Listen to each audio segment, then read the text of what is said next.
All right, stage three. So this week in our reading response activities, we've been looking at a brand new focus on reading strategy.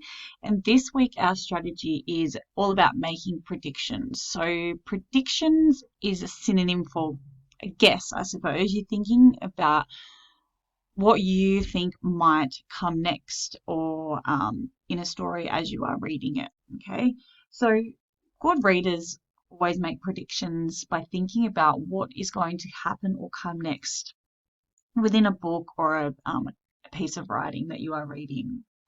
So you're going to use evidence from the text or clues from the story in order to be able to make your predictions.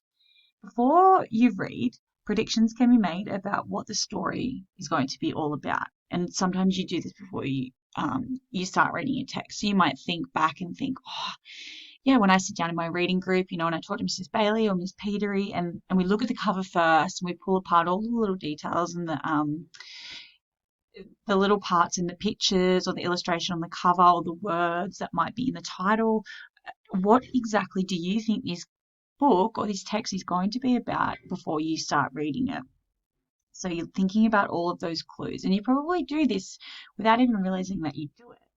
Same with a movie. When you look at a movie cover or you get onto Netflix and you look at the title page or the cover of what that movie is and what the title and the words inside of it say, you're already thinking about what exactly is this movie going to be about. And that's all part of making predictions as well.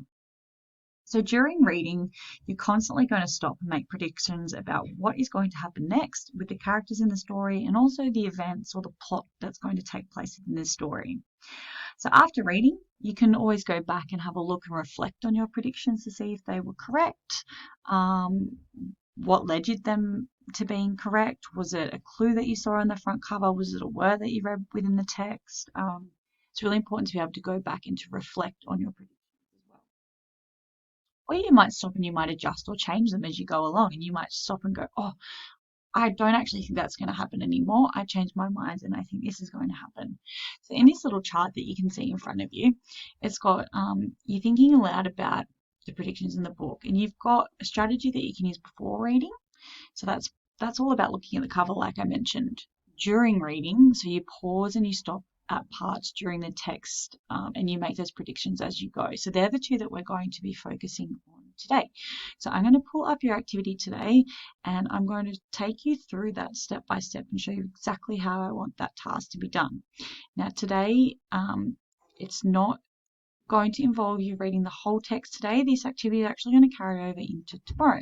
So I've got your slide up here, and as you can see, I've stuck the illustration of the cover of a piece of writing. I wouldn't say book because it's only a couple of pages, but of a piece of text. So it's called Raiders Peril.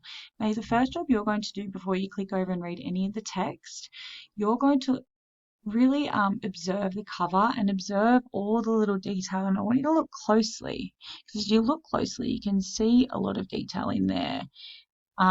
And I want you to think about the words that are in the title and also what's in the illustration on the cover. And you are going to give me 3 predictions on what you think this story might be about. Okay, so you're going to put here clue 1. Your first clue might be the bats that are on the cover, and you're going to write here the bats. So that's your first clue. And your prediction might be you're going to write there, you might say, my prediction that is he gets trapped inside of a bat cave and it's his job to try and navigate and escape his way out of there. Okay, so that just shows me your clue is the bats and your prediction based around the bats. So I want you to write what the clue is on the cover there, and then here, what is your prediction based around that clue? Okay, so once you've filled these 3 in, you're going to click over to the next slide, and this is exactly where your text is that you're going to read. And this is only half of the text. Once you've read this through twice, you're then going to click onto this slide here. And on this slide here, you're going to reflect on your original predictions that you made before you started reading the text. And you're going to justify these and say, were these correct? Why or why not? were you using the clues on the cover correctly to be able to make those predictions? Now, there's no right or wrong here, okay? It all comes from your prior knowledge and your experiences as well. So you might have different predictions to the person sitting next to you, okay? So I just want you to know there's no right or wrong in this activity. So obviously this text is unfinished and you've only read half of it. And then this box here, I want you to make a small prediction on what you think is going to happen in the remainder of the story tomorrow. Okay, so this is a reflection on your original clues from the beginning, your original 3 predictions. And then this one, I just want you to predict in a full sentence answer how you think that story is going to end. All right, off you go, guys.